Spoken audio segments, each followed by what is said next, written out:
Well, according to the real EBITDA calculations, it's a lot less. Have you seen that often? Oh my gosh, yes. The buyer thinks they bought it at 8, the seller thinks they sold at 10, and that's what they're gonna tell their buddies. And there's somewhere in between that's the truth. All dentists know the common career paths, but how do you know which path is right for you, and are there other options out there?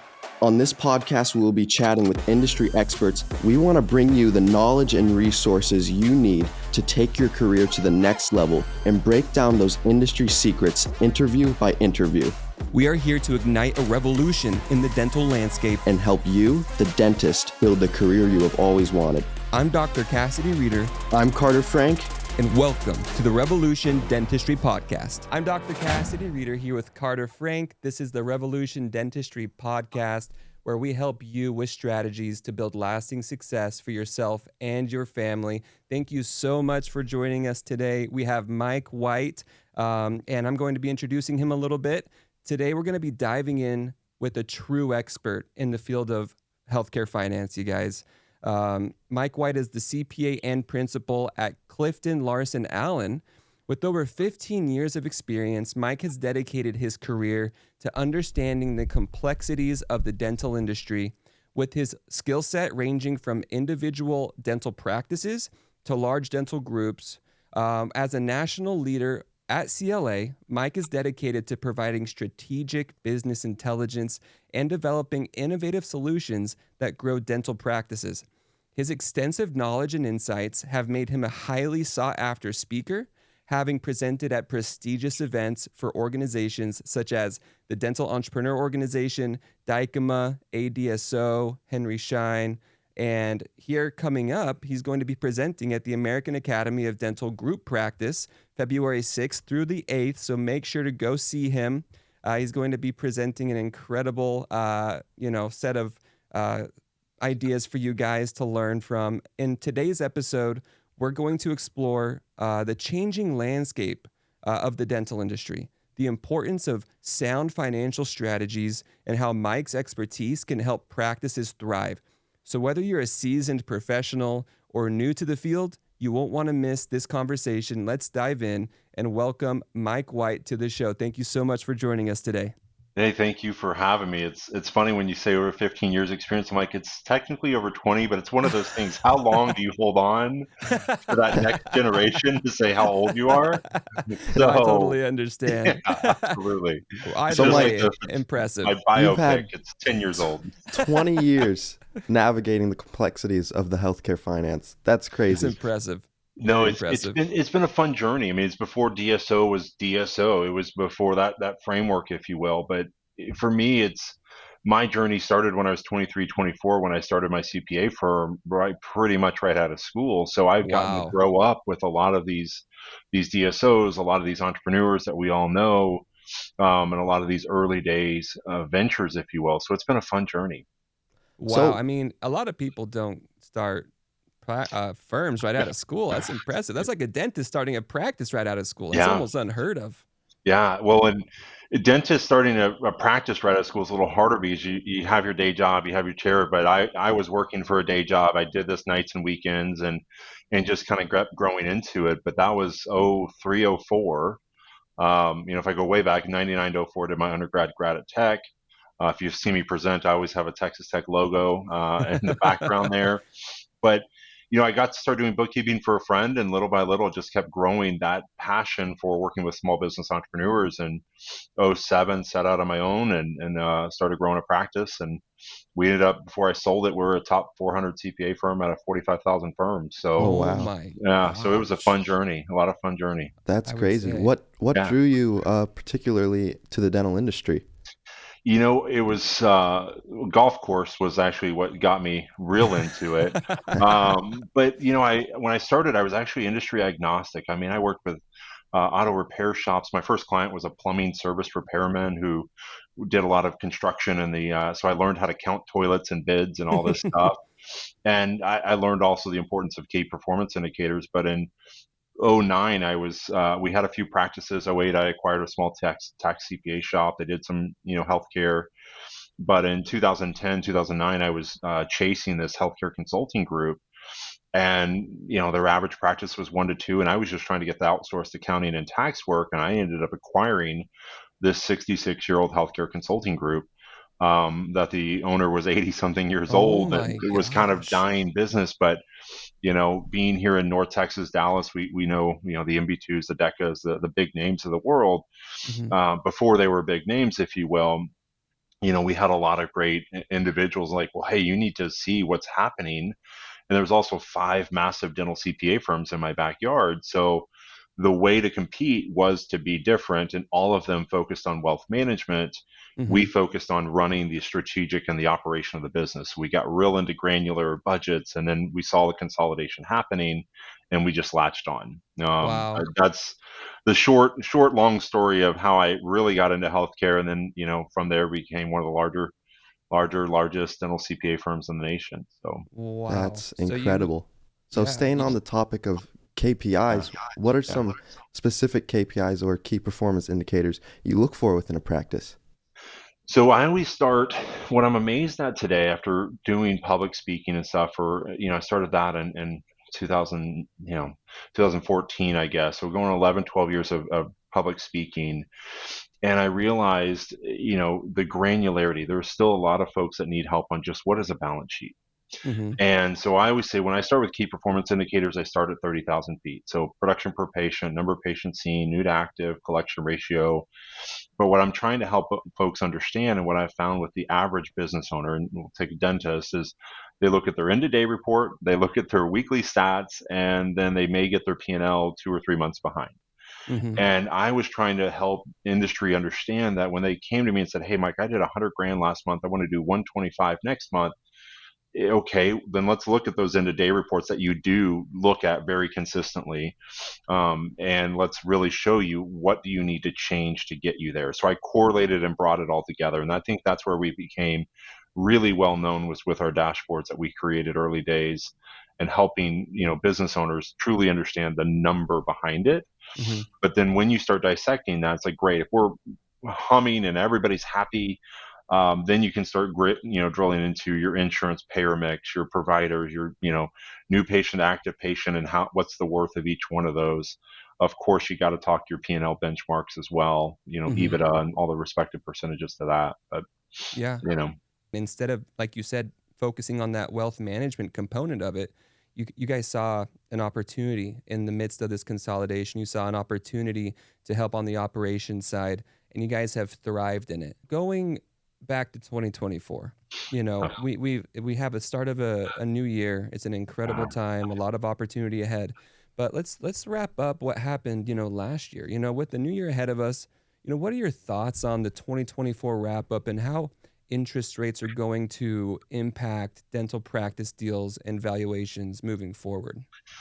it's interesting. I think it's not just the interest rates that are going to have an impact. A lot of folks were waiting. There were 27 big deals that were supposed to transpire in 2024. Okay. Only 2 of them happened. Wow. Okay. And what do you So, classify as a big deal? that's a great question.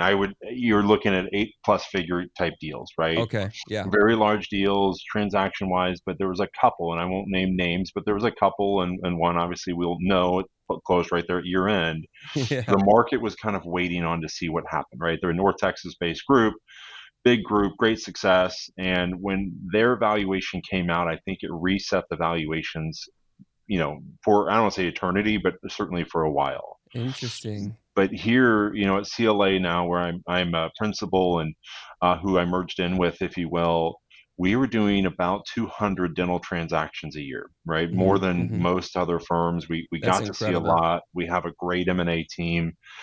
We don't do brokerage. We really help the folks through that process. So buy side, sell side, we're the consultant behind it. Okay. Um, Last year, those numbers weren't anywhere near. It was probably half that, and a lot of those were the few groups that were still buying, and a lot more buy side strategy type QOEs.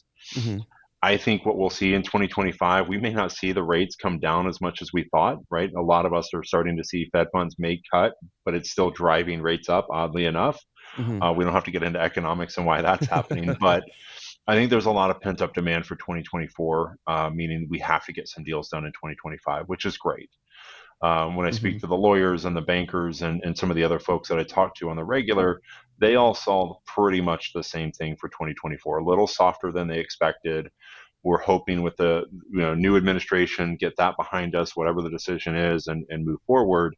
Mm-hmm. We're expecting a little bit better 2025. Wow. So like a lot of pent up energy There is. There is is. what I'm hearing. Well, you come off of, and we go back, and nobody wants to bring back COVID, but when you go back to 2020, we kind of correlate what happened then. Nothing happened in 2020. No deals got done. So 2021 was an astronomical year. I think we did 300 and something deals that Oh year. my Oh, wow. gosh. And because if we think of who the buyers are, the private equity groups, right? They have investors and they have to get those returns for their investors. So if they aren't deploying capital, then they're just sitting on the money. So they have to deploy that money. So if they take a year off, like a lot of us saw they did in 2024, they need to be a bit more active in 2025. That makes sense. Awesome. So, So, That makes sense. as mentioned, private equity and DSOs are really making the dental industry rapidly consolidate. What's your opinion on the trajectory of the consolidation trends? Do you have any advice to help dentists take advantage of this consolidation so that they can, for lack of a better term, have a piece of their pie? yeah, you know what I love about this conversation? I think a lot of folks, if I'm one of the people that never believes we'll be 100% consolidated. I know there's a few that do. But if we look to our hospital brethren who've, purchased physician practices for years, the physicians spin out, they do it again. There's more and Mm-hmm. more consolidation. You're going up market just as we are today. We're probably 35 to 40% consolidated affiliated today with the group. Those are big numbers, right? When I Mm-hmm. started in 2009, 2010, DSO wasn't even vernacular. I still remember presenting a study group in Houston and getting yelled at for using the DSO term by doctors, like you're ruining the industry. And I still remember, like vividly remember that argument, just like walking out the Traumatizing. back door. Yeah, walking out the back door, like this isn't my audience. And but that was when management companies and agreements were in place and all that. But if we look at where we're going, I believe we'll still see consolidation. I also still believe if I look at and I talk to the solo real estate brokers here in town, they're doing 89. One of them just doing 89 startups right now. 89 Wow. just in Dallas. And Wow. so when you start looking at, and that's just one of probably half a dozen folks that focus on healthcare real estate, dental real estate. So I think we're going to continue to have those solo practices. What I speak to for so many people is they're wondering when they're doing a transaction, am I missing out? So do I need to do something right this second? And I think there's absolutely going to be over the next 5-ish, 7 years, baby boomers retiring, there's still going to be a lot of consolidation, right? They have to Right. succeed to somebody. But if I look at the young person, I'm going to classify all of us in the same bucket, that young Yeah. individual that still has time, still has opportunity, you may still have some great earning potential, right? You're effectively, when you're selling your business, you're just selling future cash flow. So if somebody says I have an 8 EBITDA, you're just selling 8 years of earnings. Mm. How that breaks out, half of it's cash up front, half of it's future, banking on what they can perform. But, if you're in your early 40s and you're only selling until you're 45, like what are you going to do after that? Is that enough for you to live on? So I think Right. that's where the conversation gets into and trying to simplify what is EBITDA? What are we selling? Yeah, absolutely. I think that you make a very interesting point. You've made several. The first one being, when these dentists are selling when they're super young, like how long can that last you? Does that really help facilitate the legacy and, the lifestyle that you're looking to leave or lead for Yeah. the rest of your life, and you make another interesting point that you believe that consolidation will continue happening. I'm on the boat that I don't think that consolidation will ever reach 100 either. I feel like there's always going to be those entrepreneurially driven and spirited dentists who just want to do it on their own. But I think the conversation is now being forced. Is that always the smartest thing? It's when we think of, I mean, everybody on this call and everybody listening to us today, we all have our own journey, like what drives us. Mm-hmm. We hit those milestones, whether it be financial, whether it be wellness, whether it be family. And you have to decide, is that enough? Is that what you're shooting for? And I think through these buckets, right? I still remember meeting a gentleman at a DEO conference.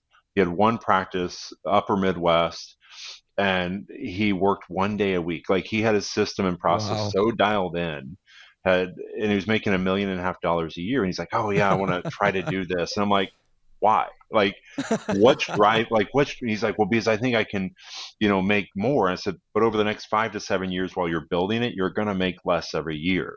Mm, People don't realize the investment it takes and the grind on yourself and your family that it takes to build that. mm-hmm. And in those, that's where you get into, okay, here's a bucket over here. Can you just dial in and have this cash flow paying asset? Because for all of us who have sold a business, your goal is to take that cash, put it in something that earns you this passive income. Well, if you're already working 1 day a week, you have pretty passive income, Yeah. and more than most dividends will pay you at that level. So you think, okay, what's that? And then you like your friends where they have one or two practices, they got a great model. They're very happy with their lifestyle. They really enjoy, being chairside. Mm-hmm. Um, and I think there's going to be a lot of people in that bucket. And then you have this bucket where they want to be entrepreneur. They want to grow these big buckets, but maybe they have to start as an associate for a bigger group, learn the systems, learn the processes, make a little bit more money because they have a lot of student loans. And Mm-hmm. that is one challenge I think we're all going to see as professionals, of what is happening with these students coming out of school with so much more debt, Mm-hmm. than where we all started so many years ago, if you will. So Mm-hmm. when you look at those buckets, each one of them success. It's just what your personal success is. Right. And when I talk to folks, I'm like, hey, when I don't want to be the only person at the table. Like, you should have your wealth advisor, your family, your attorney, your insurance people. Like, we should all be working towards your goals, and what you're trying to achieve, and hold you accountable to it, Right. um, and just make sure that's truly what you want. So, I feel like you boiled it down really, really well. oh, That thanks. there are different buckets out there, Yeah. and it's not one size fits all. Each dentist has to figure out what makes them happy, and Hmm. has to figure out what they want out of their career, out of their life, Yeah. and the opportunities for so many different things are out there. And I think that you laid them out perfectly. Thank you. Yeah, yeah, absolutely. It's fun to watch the journey, and again, being on that journey with so many. I went through growth and those hard years of not making any money, and selling, and I went through a lot of those journeys, if you will, and it's fun being through it. And as we kind of talked before air, I do, I have all these entrepreneurial spirits still, Hmm. that we get to interact with as well. Absolutely. Awesome. So. And moving into our next question, a big thing about expanding is you need to have the right leadership model, right? Practices really struggle to find that leadership because the dentist can't handle all the workload when they have multiple practices in a region. How can a dental practice identify potential regional managers from within their team, and what steps can they take to successfully transition maybe a front office person into this crucial role? Yeah, and I will take not just the regional manager. It's a great question. Not just the regional manager, but every other role you think about when you're Hmm. growing an organization. The greatness about where we are today versus where we are 10 to 15 years ago, that was truly a question, is there weren't regional managers. You recruited them maybe from the vet world or physician world, and you trained them dentistry, but there weren't those regional managers. Today, you have a lot, of folks that have been through that life cycle. They've been through that journey and looking for either another emerging group. Like, they're going through their own journeys. Like, yeah, I did this. I grew to 100 locations, but now I want to take somebody with 3 and I want to build them up. Hmm. I think the big thing, what I always speak to when it starts talking about the leadership structure, is you've got to build out your entity org chart, your CEO, your CFO, your COO, your hygienist, your marketing people. And with a one practice, 9 employee practice, you're wearing a lot of those hats. So little by Hmm. little, you've got to figure out which one's the highest priority to either outsource or hire within. When you get from one location to 3 locations, and I'm going to take these from location counts to revenue. So one location to 3, which also equates to about 5 million in revenue, 5 to 6 million in revenue. That's when you start looking at your first regional manager. As a practicing provider, you can't be everywhere, so you need another set of eyes. Mm-hmm. Then you go from 3, and then I call it the rule of sevens. So 7 locations, 15, 22 thereafter, which also translates to 10 to 12 million in revenue, 20 to 25 million in revenue, and 35 million and up. Those are these amazing inflection points that we've just measured, and they have incrementally gone up. So it was 5, now it's 5 to 7, it was 10, now it's 10 to 12.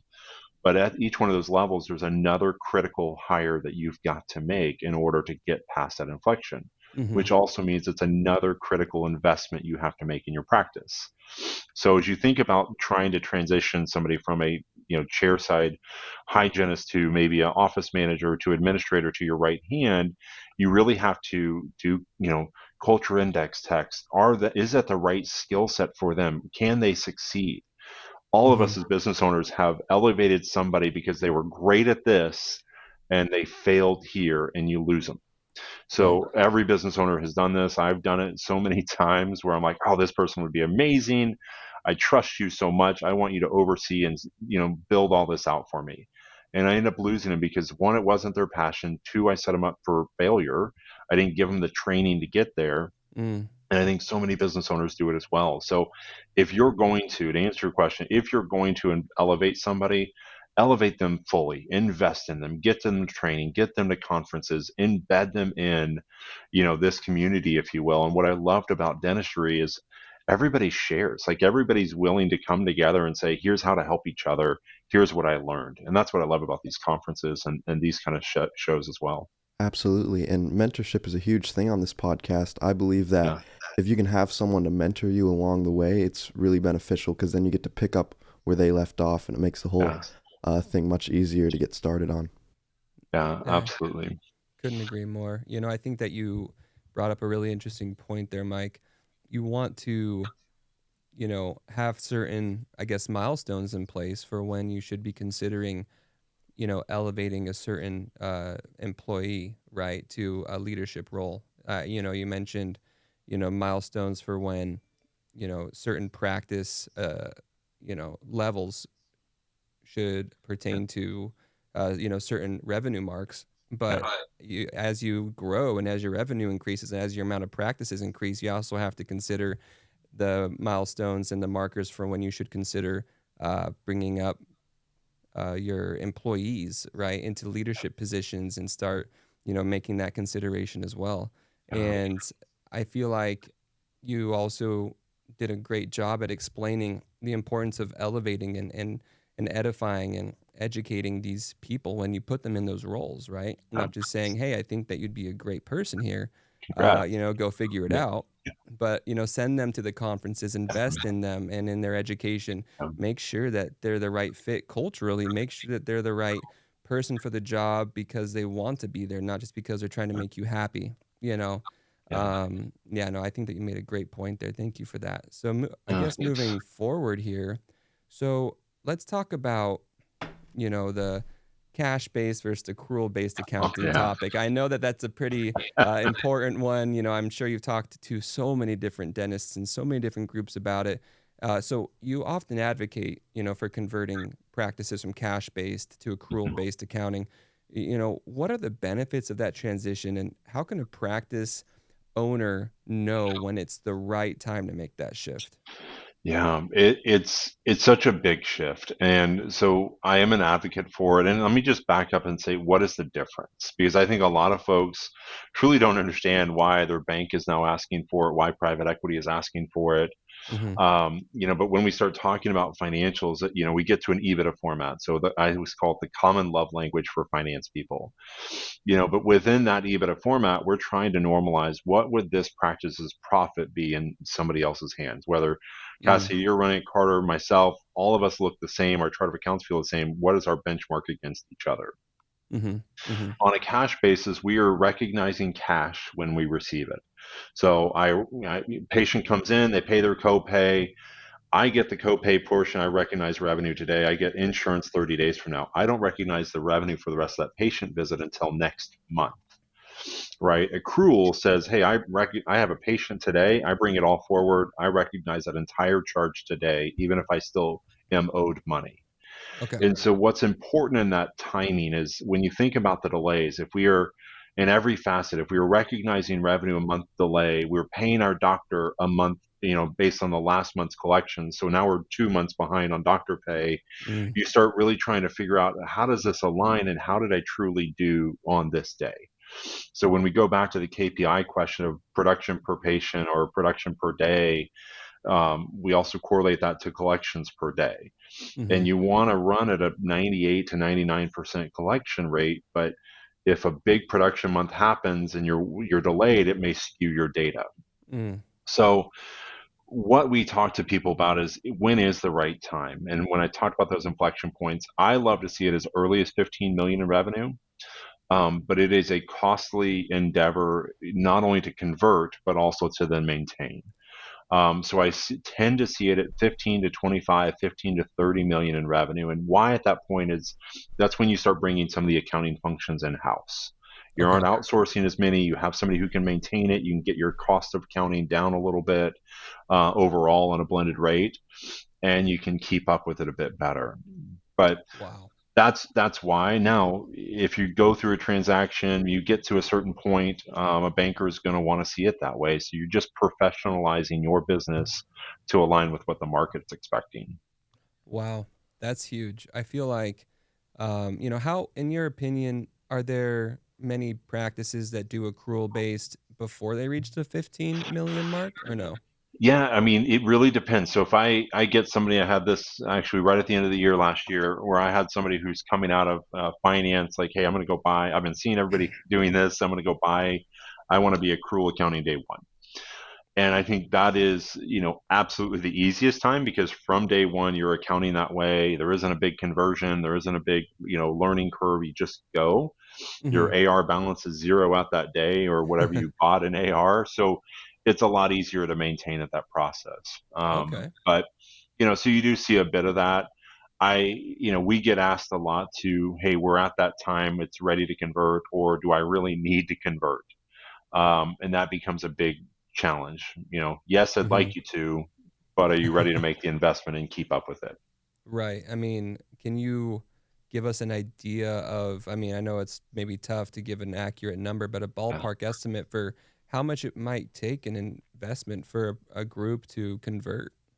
It really is tough because I will tell you the most. I do a free analysis on anybody who wants to sit down and talk to me. Like I feel it's my education, it's an extension of what I do here, and I would say over the last 20 years, I've had less than a dozen of financial statements I couldn't tear apart. Like that Okay. that so when you think of the baby steps, if it's a new client for us or somebody new that we're going to get to work with, I think about I got to get them to a baseline good cash basis standard, and then Hmm. from there we can get them to an accrual base. Okay. But with that being said, what I benchmark everything. So the podcast that y'all saw where I had the motorcycle in the background, and I talked about the bookkeeping fee should be about 1.25% of your revenue. Uh-huh. I look at 1.25%, full finance function, 2 to 2.5%, if you will, Okay. depending on where you are in a growth trajectory.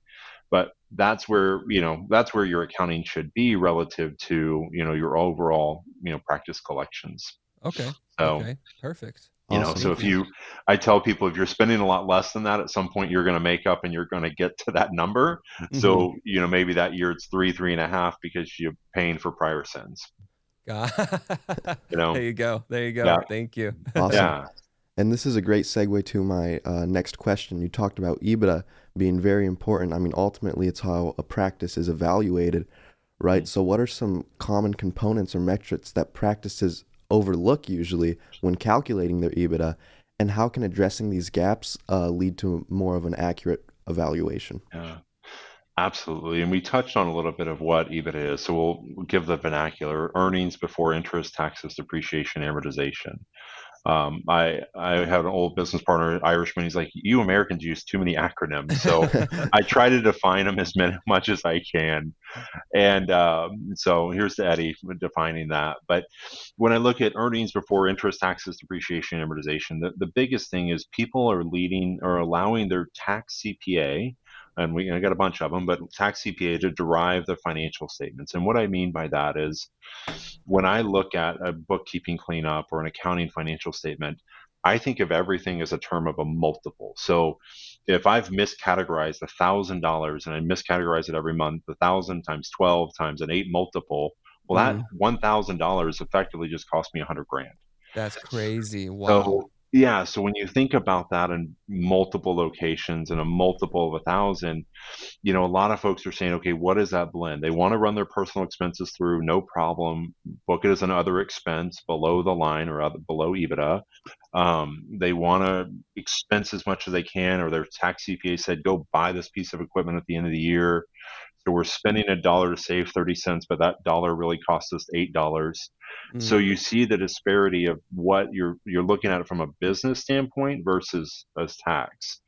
The mm-hmm. biggest thing I see is people are just using the wrong chart of accounts.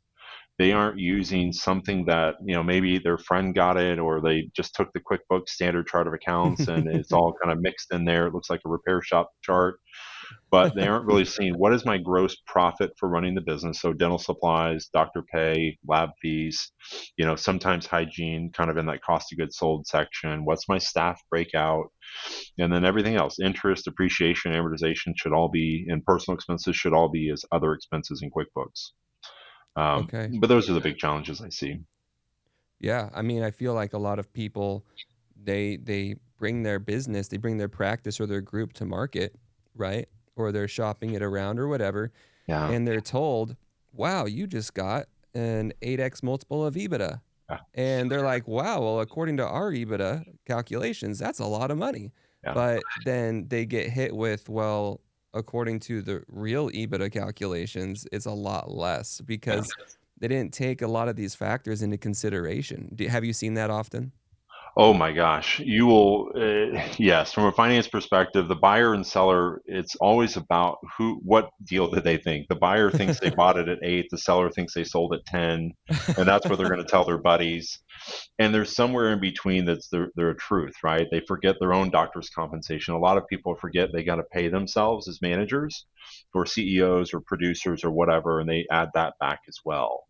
Mm. But yes, when you think of the multiple, and I always use this example, we do a lot of accounting cleanup or market readiness, so sell side quality of earnings. Our biggest increase in valuation was over $30 million from just Oh bookkeeping cleanup. my So gosh. recasting, this is a large group, right? 50 plus locations, but recasting their books to show a proper EBITDA format, getting all the personal noise out of there, normalizing the expenses, and that was a huge pickup. Um, so you start thinking about, man, that's a real impact, just bookkeeping. So like the 50 million, sorry, the 30 million 30 million, yeah. dollars, yeah, that mistake or I guess you know, I feel like was that something that they could have figured out had they like you mentioned had better bookkeeping, but were they also doing accrual accounting or were they cash No, based or what was the issue they were there? all the above. So they were cash basis, and they, Uh-huh. like so many business owners, and this isn't just a healthcare thing, but so many business owners devalue bookkeeping. It's like, I know how much money I have in the bank, and it's like, yeah, I mean that's one way to run the business. And as a business, I mean, I still look every single day at my bank accounts like it's just a natural thing as a business owner to do. But what is the story? I would say, what is the financial statement story that this is telling you? So that individual was getting bookkeeping. I mean, it was probably 0.3% of revenue. Like he was getting what he was paying for. And at the end of the day, it's one of those things, and I see it time and time again. 1/3 of all our new clients is bookkeeping cleanup or going to market readiness. So Okay. yeah, Wow. so it's a big challenge, and we're not, obviously there's 40,000 CPA firms out there. We're not the only ones that are trying to help clean that up. Absolutely. Yeah, That's a huge component, and let's talk about, future outlook for a yeah, second here. This will probably be the last question we sure, have time for, but so as you prepare to speak at the American Academy of Dental Group Practice yeah. next month, what are the key messages or insights you're excited to share with your attendees about the future of dentistry or and how they can thrive in it? Yeah, so I'm super excited about this upcoming session. This is actually myself, Tusk, and Dykema coming together to do an hour-and-a-half case study, if you will, Wow. live workshop, if you will. And we're doing more of these. You try to evolve. When you do a lot of public speaking, you don't want to be, oh, I've heard Mike speak before. It is what it is. And I can see that, right? Because I've been blessed to do it a lot and hopefully helped a lot of people doing it. But we're going to do a workshop and really kind of work into live information. We're going to see if ADHP will ask for financials ahead of time, or we're going to set office hours and try to meet with folks one-on-one Mm-hmm. and really try to hone down the message of saying, here is examples of a life cycle. Somebody we cleaned up their books and then took to market in the next 2 years. Some legal issues that came about through that. Some things they need to think about. Their employment agreements, their legal documents. Because beyond financials, there's all these things you have to have your house in order. But when I look at the outlook, I'm excited about 2025. Again, I think 2024 was softer for most. I think there's a lot of energy going into 2025. All the bankers and lenders and the private equity guys I've spoken to thus far are getting ramped up for a bigger year. And I think we'll continue to see that into 26, 27, especially if rates do eventually come down. I'm Okay. hopeful rates come down towards the end of the year. We, obviously nobody's crystal ball, but so far, even the Fed fund rates are still not driving too much of the overall rates down too much. Mm-hmm. But there is a direct correlation to valuations and cost of funds. So Mm-hmm. as rates come down, it can afford more and better valuations. So Right. those things are important for us all to watch as well from a timing perspective. Right. I think that, seeing some case studies would be really great. Is Yeah. that something new that you guys are trying out this time, or?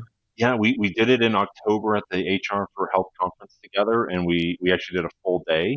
Mm-hmm. And we liked it so much we didn't get as much time at this next show, but so we kind of paring it back a little bit. Mm-hmm. But we're all trying to work together, and there's a few of us that are doing this where it's like, hey, let's do this hands-on business builder day. So even in Miami, obviously it's a med spa conference coming up. I do have a full day, and I'm bringing in HR and operations and banking and lending. Wow. And so I'm making it to where you see everybody working together to help the overall practice owner. So it's been fun. Absolutely. That'll be Yeah. exciting. Wow. And How I'm great. sure our viewers would love to see that. So stay tuned, guys, for Yeah. when he speaks. You don't want to miss that. Before I Mhm. close out here, is there if someone had any questions for you, maybe about how to fix their EBITDA calculations up or how to Yeah. expand Yeah. effectively, what would be a good email or phone number that they could reach you at? Super long email, but mike.white@claconnect.com. Hopefully we can put that in the chat or something, but you can Yep, also find me on LinkedIn. There's a handful of Mike Whites out there, but you kind of look for the guy that looks about the same as this. You'll find me. But as I've done, I always do a courtesy assessment. There's been so many people that have helped me on my journey. This has been my way of helping as well, and it's been a great way to meet good people. And even if it's not a right fit, we still give great advice for you along the way. And then come see us at the show. I'm doing a handful of conferences again this year, and we'll have a good time. Love Awesome. Well, Love really, it. Thank you so really much. appreciate you Yeah. having you on here, man. This was a great Thanks. conversation. I appreciate it, everybody. Yeah, this has Yeah. been great. And maybe we should all do a business builder day, bring a bunch of people on the There you podcast, and go. Oh yeah, knock it that out. would be That'd great. be Cool. great. It'd be like a cool Yeah. Yeah. case Yeah. study That'd be a lot of podcast fun. interview. Wow. Absolutely. Okay. Yeah. That's an idea. We Let's can, do it. and I would even do it where you break it up, that emerging 1 to 3 location, that 3 to 7, that 7 to 15. I kind of break up That would sections be of the day. huge. We Yeah. could, we could have a lot of fun with that. That would be so great. much fun. Thank you. Yeah. Wow. Maybe our viewers Okay. should stay tuned for that as well. Stay Yeah, tuned, you absolutely. guys. We'll put something together. That'd be fun. Awesome. Well, Love guys, it. thanks for tuning in to the Revolution Dentistry Podcast. If you're finding value here, make sure to hit subscribe so you never miss an episode. We're here every week to help you grow, and we'll see you next time.